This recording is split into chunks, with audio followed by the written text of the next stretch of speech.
Hi everyone, welcome to our channel. This is Mr. and Mrs. Spike.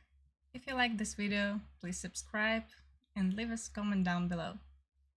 Today we're going to talk about our constructed picks from March of the Machine, and we have a special guest, our teammate and a good friend, Nile. We met Nile. Hello. Hi Nile. We met Nile through VML. And we actually have a video about VML. If you want to learn more about it, check the video down below as well. Nile is also a Magic streamer, so we'll link her channel, Twitch channel down below. Please check her out. And yes, let's start with the color, right?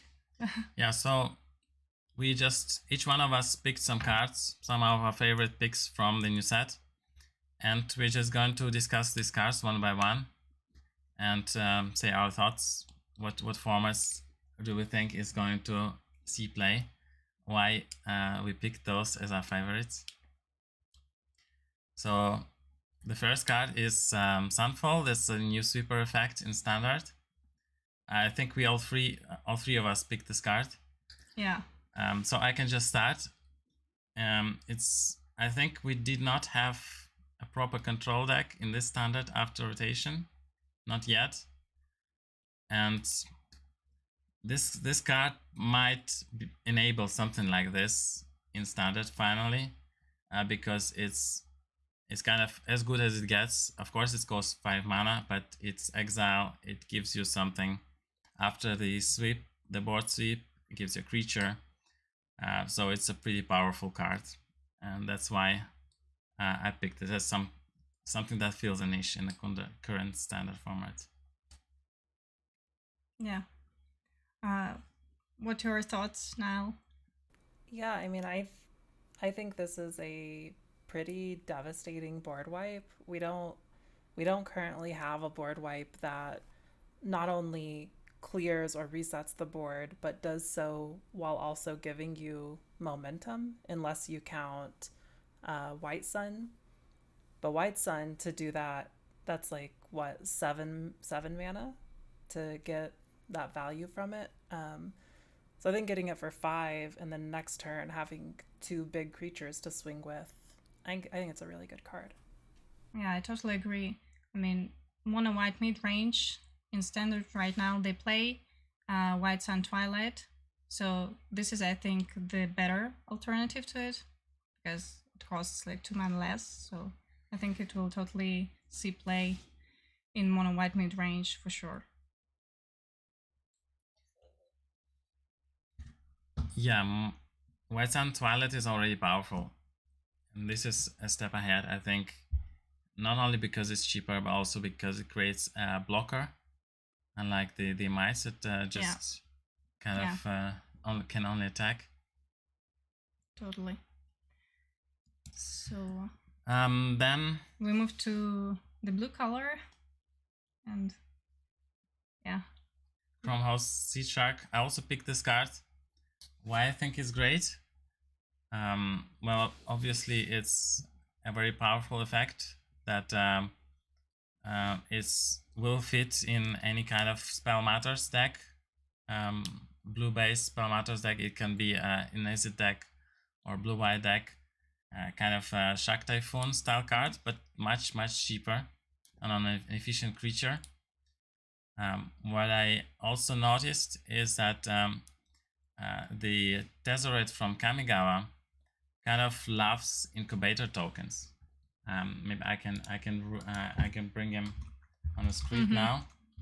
And so this card is uncurved with the Seedshark, and what it does, basically every turn you can just go ahead and flip your incubator for free, and you can do it on your opponent's turn as well. And you can even -2 to give it +4/+4 forever. So that's kind of thing I noticed that maybe will make him playable.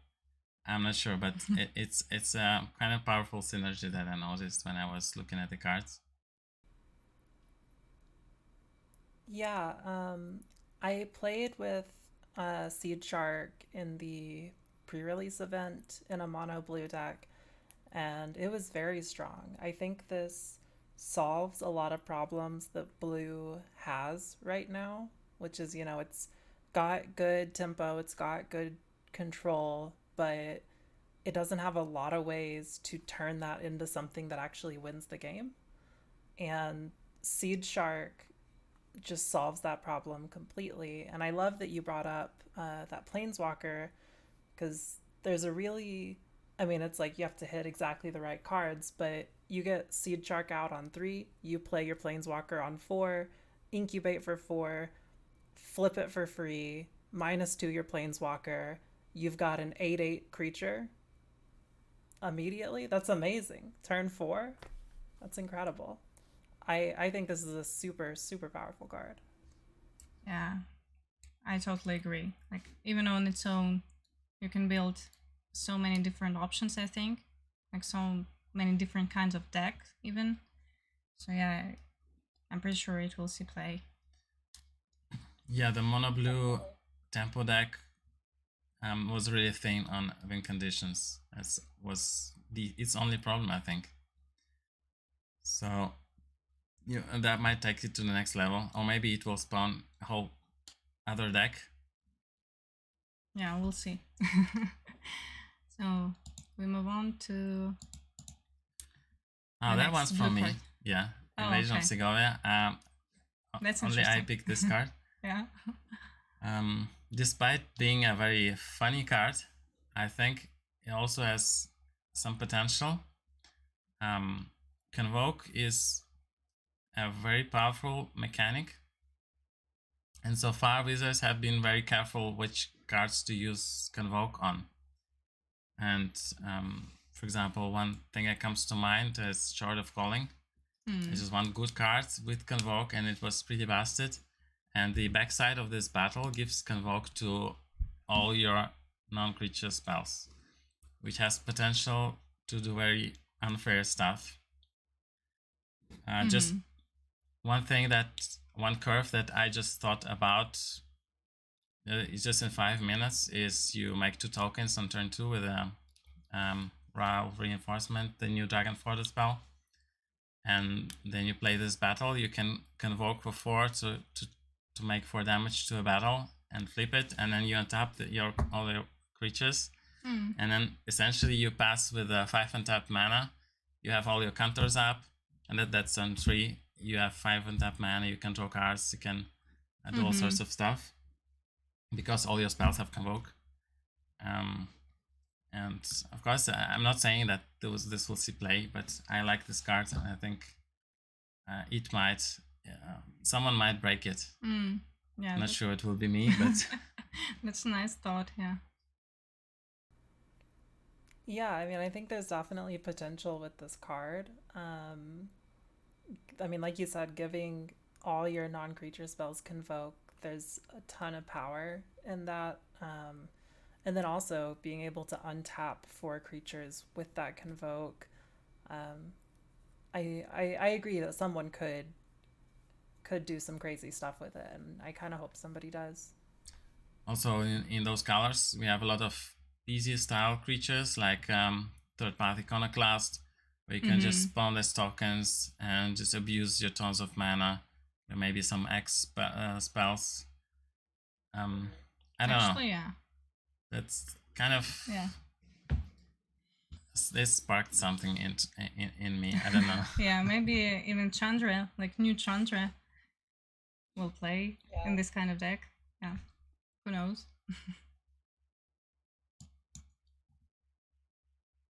And this is your card now. Yeah. Let me defend this for a minute. So Rona, I think, gives a lot of power to already pretty powerful Legends decks. A 2-mana creature that loots for you and then can do it multiple times in a turn, I think is something that any of the Legend decks currently play. And the flip side, having a Trampler is also pretty nice, a 5/5 Trampler. I don't think it's a devastating card for standard, but I think it's just solid value in decks that want more value.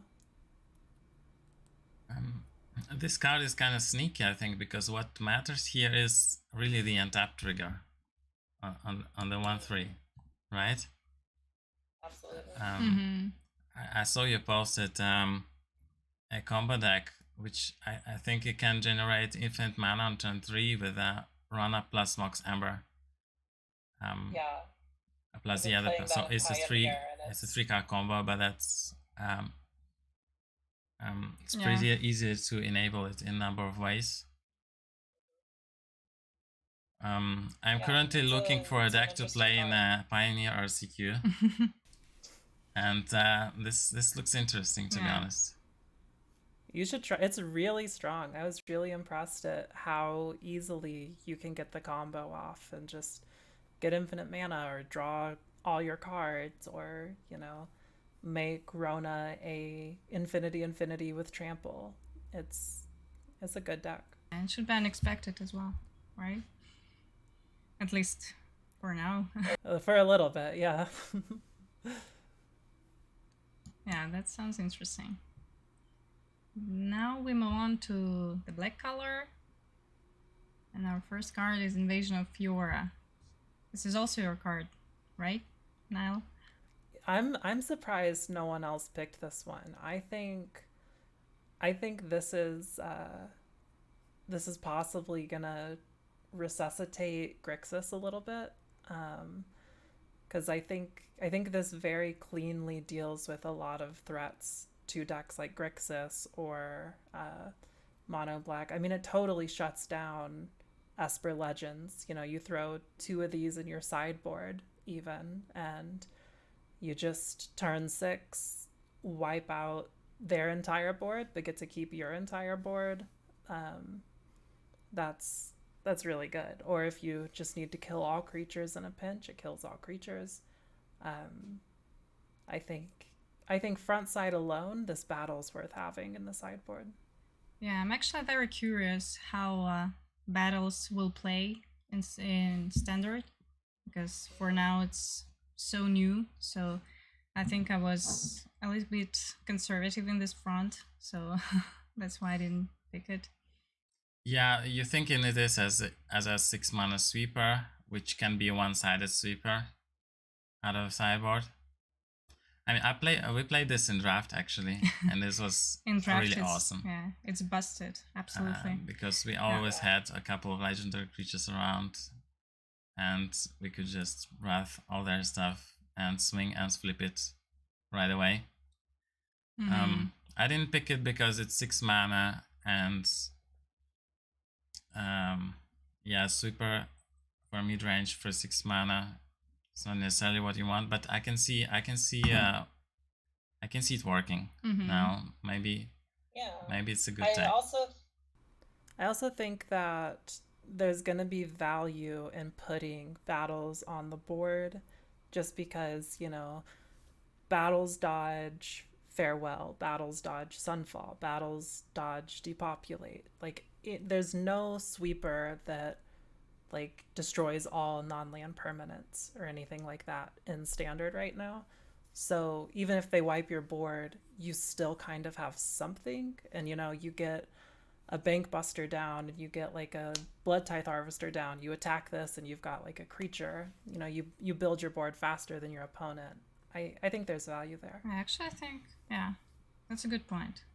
Yeah, battles actually dodged everything because they did not exist before, so they didn't mention it on cards. And the backside is actually Phyrexia in Arena, so don't forget that. Yeah, for a mid-range deck, is a very good card. It's very good. And, I mean, being able to remove all counters from a permanent... Just one-shot Planeswalkers. Even if you have no other battles in your deck, that's gonna find value, you know? Yeah, definitely. Yeah, that's interesting. My alone, I chose this card just because it's a cheap removal basically, and yeah, I honestly have nothing more to say. It's just seems like an efficient removal for standard. Might be pretty unfair in a Anvil deck, where you can just convoke it with a bunch of tokens, and you can even surveil for value to mill down a cat, for example. Oh, if you're talking about Pioneer or Explorer, yeah.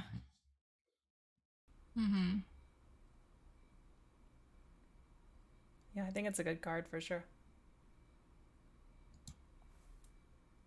Sheoldred. This is your card as well now, yes? Yeah, I think as far as the new Praetors go, she's pretty powerful. Making your opponent sacrifice specifically a non-token creature is usually going to be pretty valuable.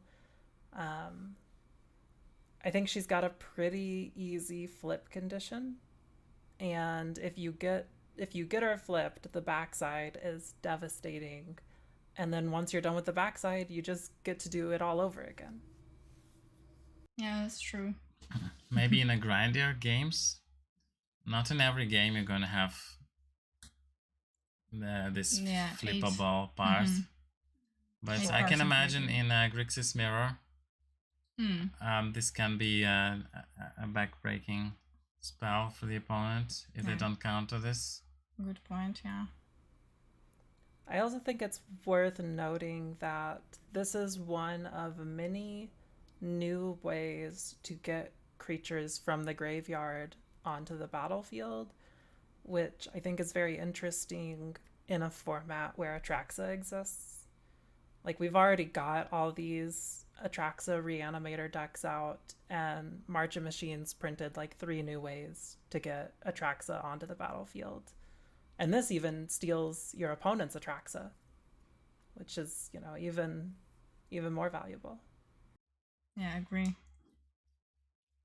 Yeah, that's crazy how powerful that card is. Yeah, when of course it's from previous. I just wanted to say, when I saw it, I thought that this trigger would only trigger if you play it from the hand, because wizards have been very careful with these triggers lately. But no, you can just cheat it into play and get full value. Yeah.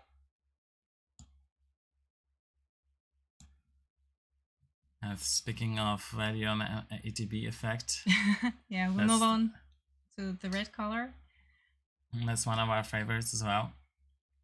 So I picked this as well. I think it's a pretty awesome reanimation target, even with Atraxa in the format. That can be also a player if you need, for example, more than 4 reanimation targets.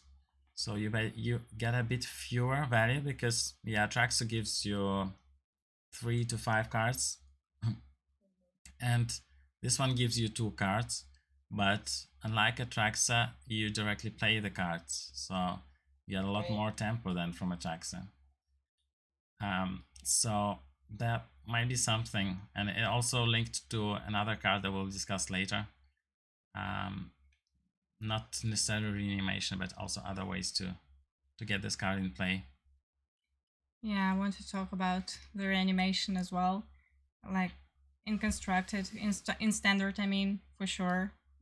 It's a great target for Cruelty of Geeks, but I just wanted to mention that recently I've been playing a lot of Alchemy, and I'm playing Ragdas Reanimator with Cruelty of Geeks as well.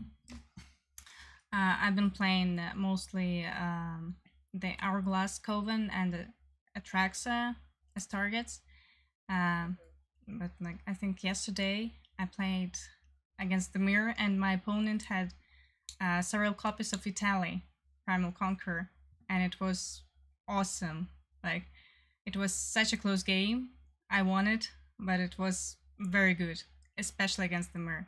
So I think it will definitely see play in this kind of decks. Yeah, I could definitely see it. I mean, you know, getting to play 2 cards guaranteed for free when it hits the field is very strong. If it gets to live for a turn, then, you know, you've got a 7/7 with trample that you can transform pretty pretty easy. Yeah, the backside won't come into play very often, but when it does, it's a win more, I would say. yeah. Right, yeah. Into the fire. That's a new Pyroclasm style effect, but with cycling. Yeah, this was a card that I saw played a lot in the pre-release, and it was always very effective. Is 2 damage to everything on the board, including battles, is a pretty unique effect in the format right now. And doing that on turn 3 is usually gonna take care of most of the board, especially if you went first. But if there's not an established board, you get to do the cycling effect for as many cards as you want, which I think plays nicely with a lot of the other stuff that Red has now. Yeah, totally. As a model card, it's a very good one. Yeah, certainly interesting. I think it's a bit overcosted for 3 mana, but a situational effect like 2 damage to everything is good that you can just get rid of it if you don't need it. Mm-hmm. Then we have Invasion of Kaldheim, another battle. I think we argued a lot about this card when we were reviewing the set. Yeah, even for limited, yeah. So, what are your thoughts? I think this card is kind of everything Red has ever wanted. I think usually by turn 4, Red has already played a lot of stuff that they want to play, and being able to just ditch your whole hand, not even really ditch it, because you can still play those cards, and just generate so much more value. I mean, you should basically just like double your hand for a turn, and Red's got, for Red, that's probably going to mean play like 5 cards this turn, and I think that's really cool. And in which format do you see it play? In standard, or? I think it could see play in standard. I think there's enough stuff right now that we could see a like mono red or red splashing some other color mid-range deck emerge with stuff like this, with stuff like New Chandra. Yeah, actually, I think there's potential. Yeah, I agree. I actually like this card very much. So, the case we argued with Elder as for limited, because I liked it probably too much, and Elder had to put me down to earth a little bit. Because, like, in limited, in reality, you would cast it probably in the late game, and like you exile 2 cards, then draw 2 cards. But in constructed, it could be a totally different kind of situation. Yeah, I did play this one in draft, and how it played out, mostly, yeah, I discarded 2 cards. One of these was a land, which I directly could play for land drop this turn, and then you draw 1 or 2 lands off the top, and then if you can flip it, then you can start just doing shocks to everything for free, which was pretty good, obviously. But if you don't have an opportunity to flip it right away, it's a bit worse. Right. Yeah, for sure. Invasion of Tarkir. I picked this card. I think it has, specifically for constructed, a lot of potential, because for 2 mana you could potentially do 4 or 5 damage, so something like Tribal Flames, which can go anywhere, any target, so even your opponent. So if a tribal dragon deck exists, which it can, at least in Alchemy, I think there was a semi-playable dragons deck. Yeah. which could use these cards, maybe in other formats as well. Of course, you would need something like 20 to 30 dragon spells. But even in Starlet, you have this the egg, which is also a dragon. Yes. And so some cheaper spells that work with this. And yeah, it's a lot of damage potentially for 2 mana, and then also the backside in a dragon tribal deck is no joke. Yeah, I almost put this card on my list. It was very close. I think I agree that there could be a very strong dragon deck somewhere in Standard or at least Alchemy. And I would love to see it if someone can put it together. Yeah, I agree. That's an interesting one. Oh, this is one of my favorite cards ever. Yeah, that's like mythic uncommon. Of course, Spellspear. it's a limited powerhouse. I think we all got as much by now, but I think it's also good constructed card in red aggressive decks.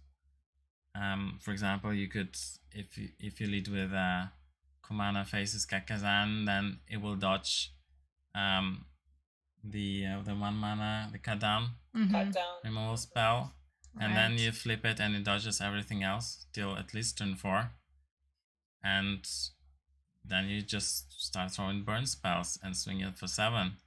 I think it can be pretty devastating if you're on the play and the opponent has maybe not quite a perfect draw where they can just directly go for the throw to your Khenra right away. And even if you don't, it's still a 2 prowess trample for 2 mana, which is not a joke. Right. Yeah, it's a pretty scary card to face if you're playing against mono red. Wow. Mono red will definitely use this card. I'm kind of on the fence about this one in Constructed. I agree that it's extremely powerful as a 2-drop. I'm a little hesitant about how strong flipping it can be just because of how efficient removal is in Standard right now. And I think something that's devastating if you're an aggro deck is playing this card and then next turn paying to flip it, and then in response you don't want to do this on open mana.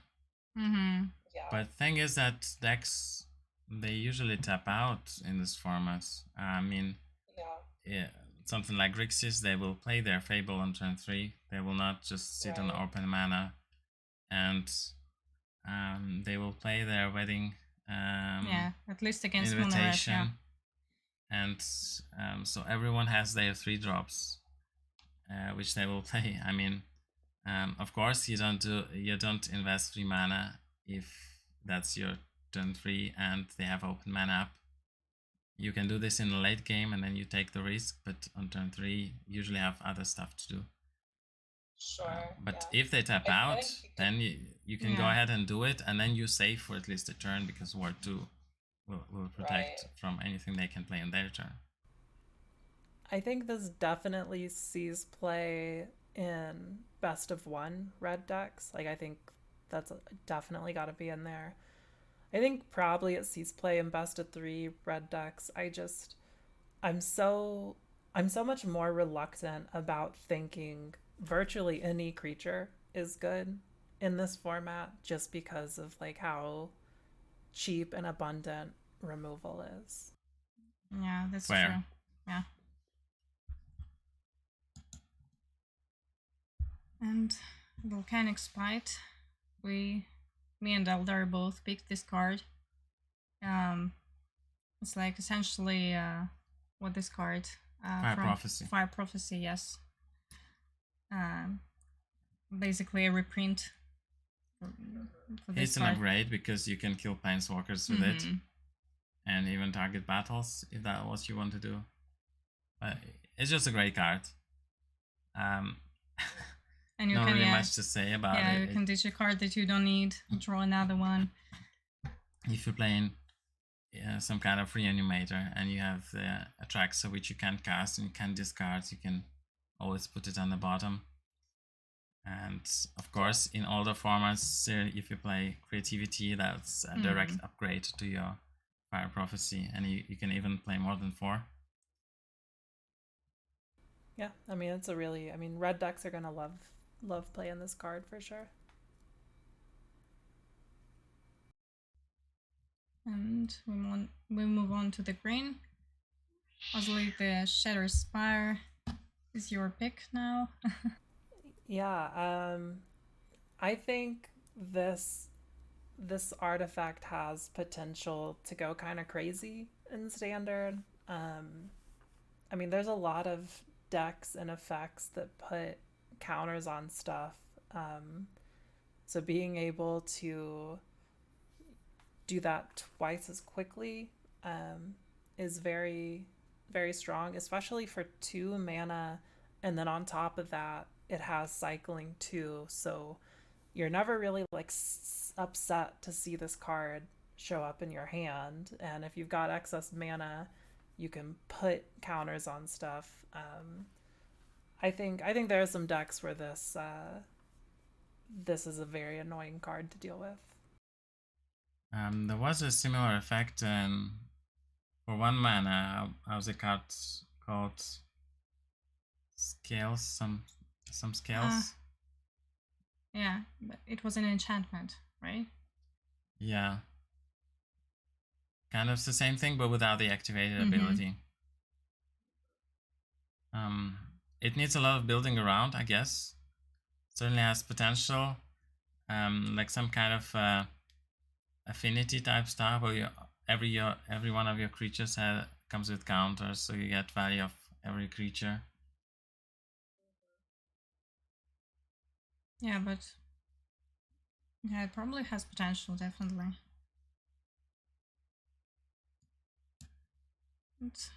Polukranos Reborn was my pick. I think it's a new body for mono green. I don't know if mono green in Pioneer really wants this new edition, but I think it's a good one. Just because, again, it adds so much to the devotion, and then it flips to just an insane creature. Yeah, if you play mono green fair style, you don't kill them with a infinite combo, then the creature is impressive. Yes. And I think it's pretty easy to flip it with all this devotion. So maybe. Well, and a 3 mana 4/5 on its own is pretty nice. And there could be a mono green deck in Standard as well. Yeah, probably. We had mono green in the old Standards.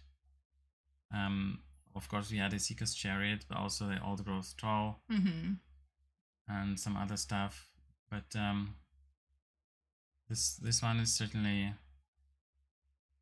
can enable something like this. Yeah, I think it really speaks to mono green.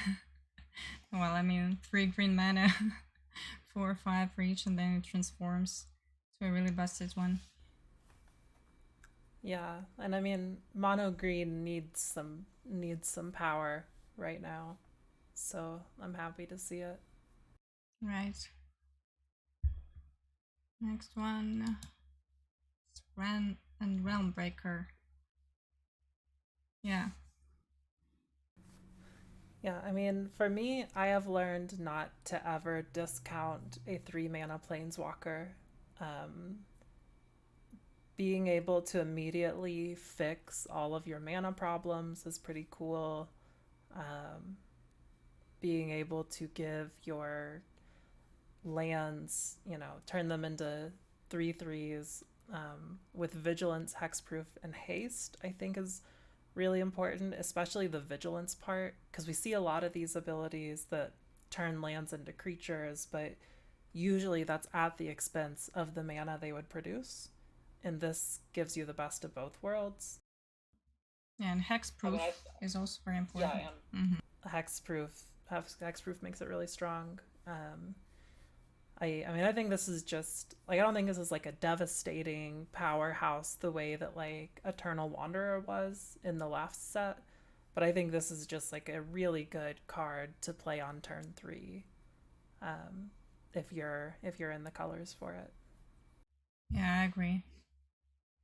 I was also thinking about this card actually.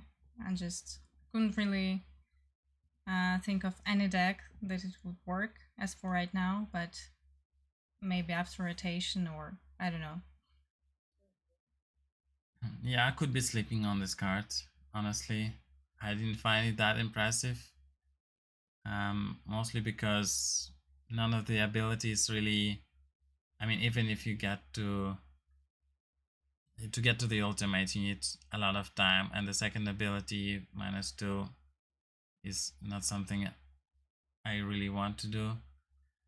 But +1 is pretty powerful. +1 is decent, but even then, it's not for the early game. It's when you have extra lands, which you can trade off.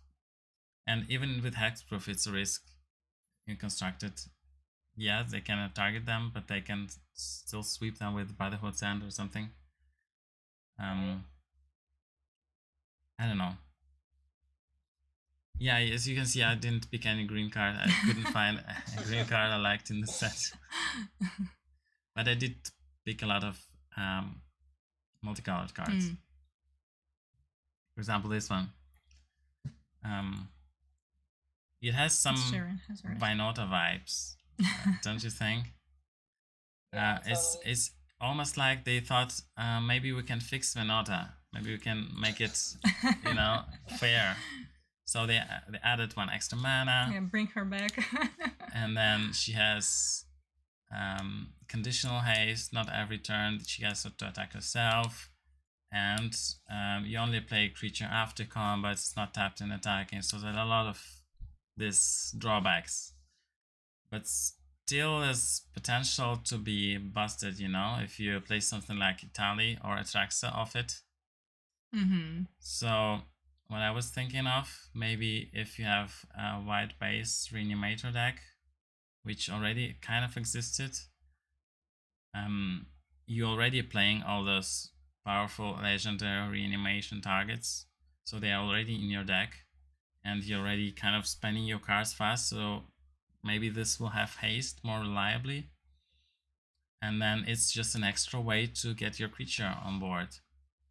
And for example, if you play something like 12 targets for it, 12 good targets, then you have pretty good chances, because it looks at 6 cards exactly like Vinota did. And apart from Atraxa and Etali, you could maybe play the new Croxa and the dog, who can also reanimate your other creature if you already have a full graveyard. So that were my thoughts. I think this card can be breakable, but it can also be just a bulk rare. I noticed that in this set they have a lot of this cost for free, cast a spell for free effects, and all of this are pretty dangerous. I think this might be something. Yeah, I've had an idea in my head ever since the March of Machines spoilers of trying to make a Mardu Legends deck, because I think Mardu has a lot of some of the most powerful cards in Standard right now, but the weakness of Mardu is its mana base has never been very solid. But if you can add 4 Plaza of Heroes and a bunch of high value legendary creatures like this one, I think there's potential for some pretty powerful there. Yeah, I totally agree. But I was actually thinking different direction, because there is some kind of 5-color human legends deck in Standard, so I think this might be a good addition to it. With this 5-color How's he called? Yoda? Joda. Joda. Mm-hmm. Is this? Yeah. I mean, I don't know, but Mardu actually sounds way better. Yeah.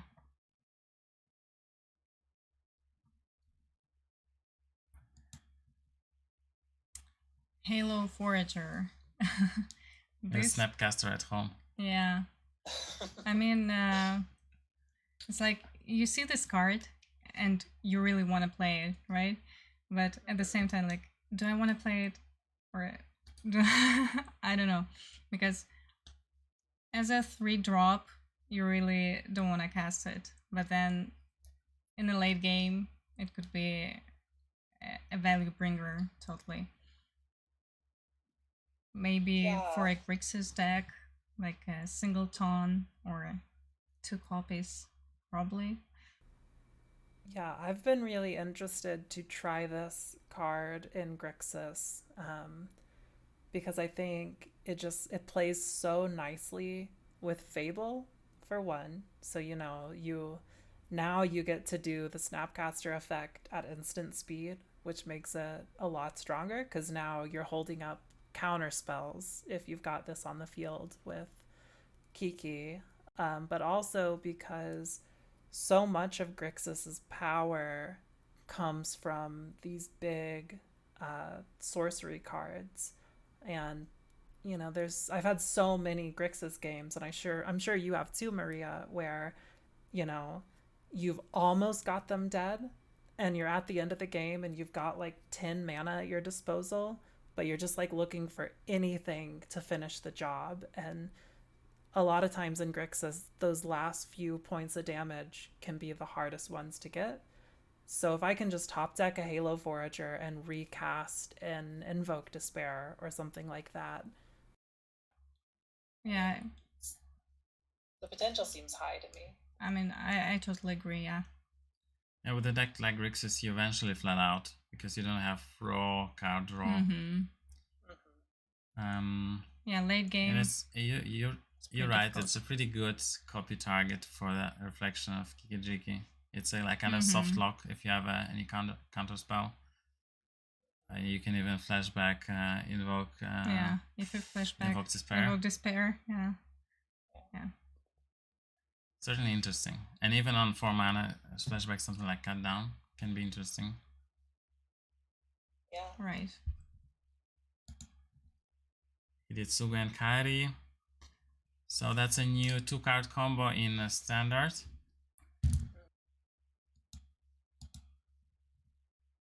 So it's not exactly Splinter Twin. Anytime you mention a 2-card combo, they just go, oh, it's new Splinter Twin. It's nowhere near that power level. You don't cast something end of turn and then win your next turn on turn 4. But it's still a 2-card combo, which is certainly nothing to sneeze at. So you just the only thing you need after casting Hidetsugu and Kairi and making the Brainstorm is something to sack it to on your next upkeep.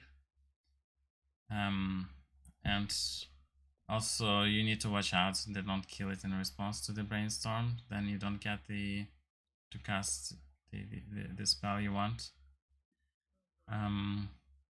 But just for the fact that it's 2-card kill in Standard, I had to mention this. This might be the next combo deck. Or yes, this also might be nothing. I don't know.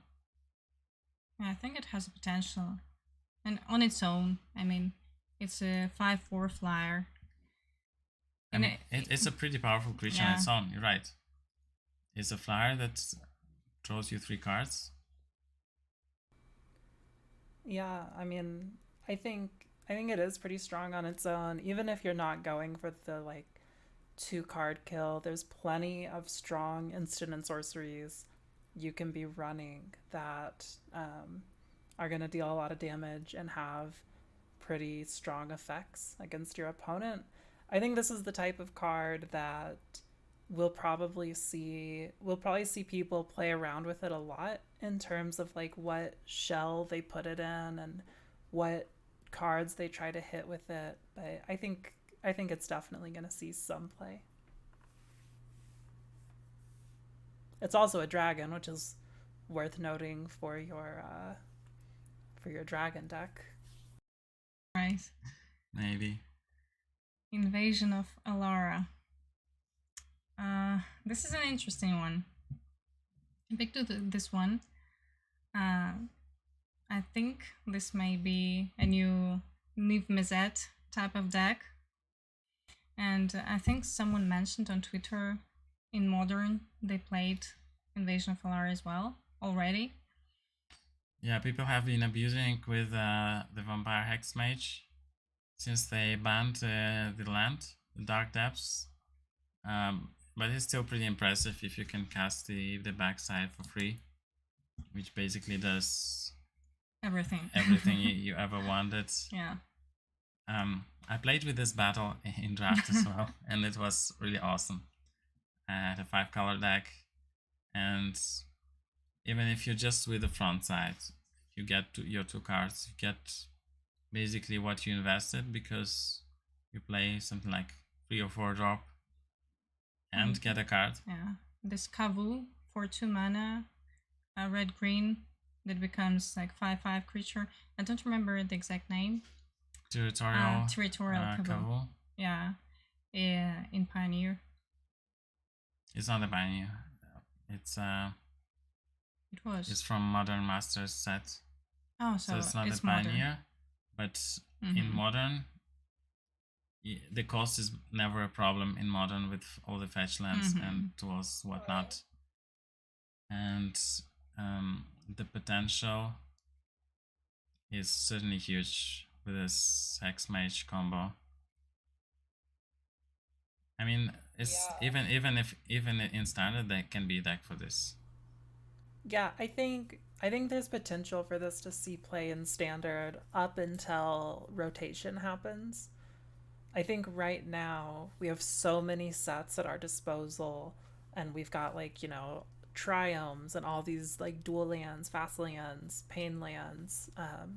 Like I think getting to 5 colors is as easy as it's gonna be in standard right now, and once all those other sets rotate out, I think cards like this immediately become much more difficult to play. Yeah, I agree.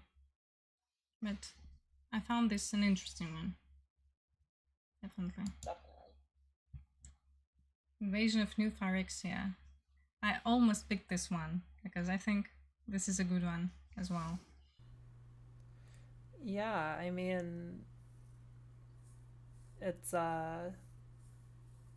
so cheap, you know, like it's so cheap. It's such a flexible card, and like you draw it early, you're not that upset, you know, maybe you play it, I don't know what's the earliest you're willing to play this card, like turn 4 or 5, and then the later you draw it, the happier you are to see it, you know, like it just makes your board bigger and bigger.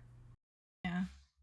And on the backside, you get a Planeswalker, which does pretty much everything. It's a battle that flips itself. Yeah. It really flips itself. I think it's the only one that does it. On any other battle, they've been really careful that, for example, if you do damage, you do damage to another target, not this battle. This, you don't need anything else, just use your knights. Yeah. Get your creatures, you attack with them, and you get the fairy. Yeah. Thalia and the Gitrog monster. I think we all like this one. Yeah, but in terms of constructed playability, I think I'm on the skeptical side. I really like the ability that creature and non-basic lands your opponent controls enter the battlefield tapped. And as we've discussed before, have a lot of triomes, a lot of non-basic lands that everybody plays. And I think the triomes are tapped anyway. yeah, you're right. But I mean, even pain lands, fast lands, slow lands, whatever. It all enters tapped, creatures as well. you can do anything with it in combat except to cast a removal spell, and brings you a lot of value. So I don't know in which deck exactly it will see play, but I think it has a lot of potential. Yeah, and you know, right now in standard, even with all the removal, Glissa is still annoying to deal with a lot of the time. Like First Strike, Death Touch is so strong. Like it's such a strong combination of keywords. And when you add all of this other text to it, I think there are definitely going to be decks that want to play this. And you know, it's also worth noting that it makes it slightly more difficult for your opponents to remove because, you know, if they've got like a land they need to play to remove it, now they have to wait a turn, and like every turn that you wait to kill this thing, it's getting worse and worse. I think this is a really strong card. Since you mentioned Glissa, also notice that Glissa can remove counters from any permanent, so you can use it also to flip your battles. Yeah, that's really cool. Although it's unfortunate she does only 3 counters, and most battles you need 4 or more. But still, it's interesting. Some kind of an Ebzan mid-range battle strategy. Probably. We shall see. Zurgo and Ojutai. I think this is a very strong card. Yeah, with this potential dragon tribal stuff or something. Could be a very good one. I mean, it's good on its own, right? Like 5 mana, 4/4 flying haste, gives you a card. Yeah, it is actually. The mana cost is a bit restrictive. Not really. And with all this mana fixing, I think it's reasonable.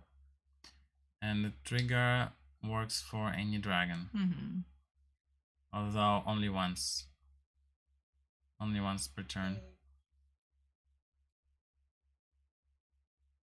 I don't know. I found it. I don't know. I think it has a potential. bit too clunky for constructed, Maybe. to be honest. But it certainly looks. It looks promising. It looks promising, at least. I think the fact that it has haste does a lot for this card, because you do most likely get the value from it the turn that it comes out. It can be a great sideboard card in some kind of controlling mirror, if that will be a thing ever. Yeah. Because they can only interact with it on the stack, and then you just bounce it, and you can rinse and repeat every turn. Yeah, maybe. Yeah, this but first we need a control deck in standard. Right. I think that was the last card on our list. Yeah. Have any general thoughts now about the new standard or any other format which maybe will be impacted by this set?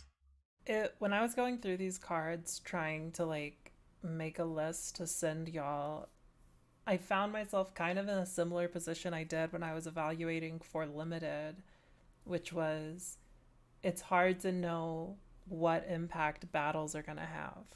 And it's hard to evaluate the set at large without knowing that, just because there's so many cards that interact mostly with battles that it's like, you know, if battles end up being a big deal, this card's going to be incredible in the format. If battles end up getting ignored, then this card's kind of worthless in the format. And it's really hard to do evaluations like that on a brand new card type coming into the game for the first time.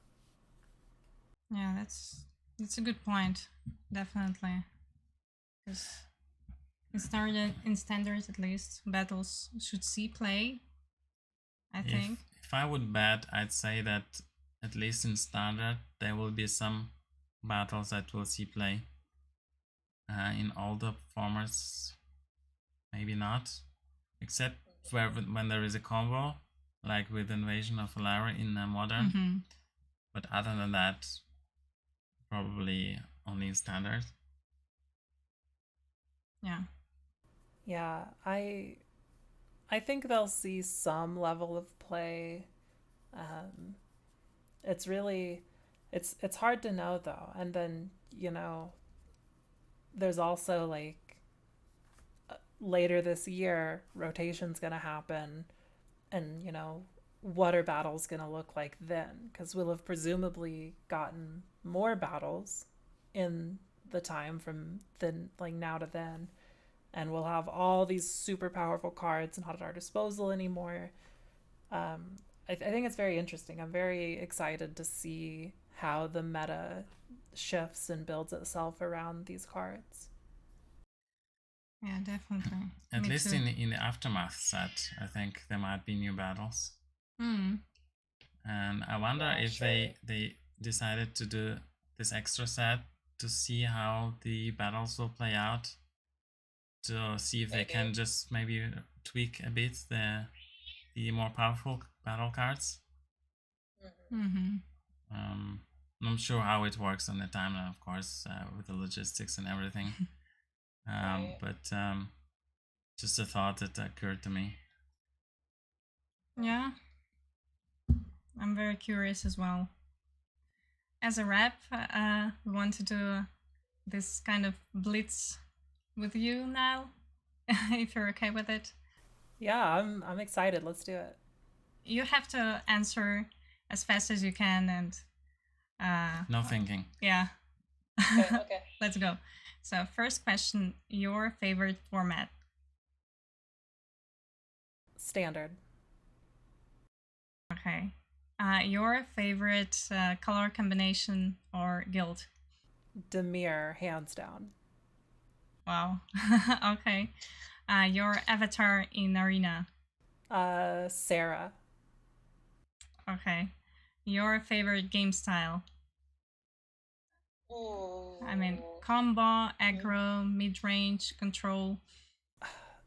I'm gonna say mid-range. It's close between mid-range and control, but I'm gonna go mid-range. Okay. And the last question, your favorite card of all time? My favorite card of all time, I'm gonna go with Wanderwine Prophets. It's a merfolk, unsurprisingly, from Lorwyn. Its whole thing is if it deals combat damage to a player, you can sacrifice another merfolk and take another turn after this one. So like every merfolk deck I've ever built since I started playing Magic has just been built around making that guy unblockable and then getting infinite turns. That's a card. I just think it's a fun way to win games. I remember this card. I played this in draft as well back in the day. Okay, thanks very much. Now it was great to have you. Thanks for having me. I had a great time. Yeah, thanks. So, if you like this video, again, please subscribe, give us a like, leave a comment down below, and don't forget to check Nile's Twitch. And we'll see you in the next one. Bye. Bye. Bye.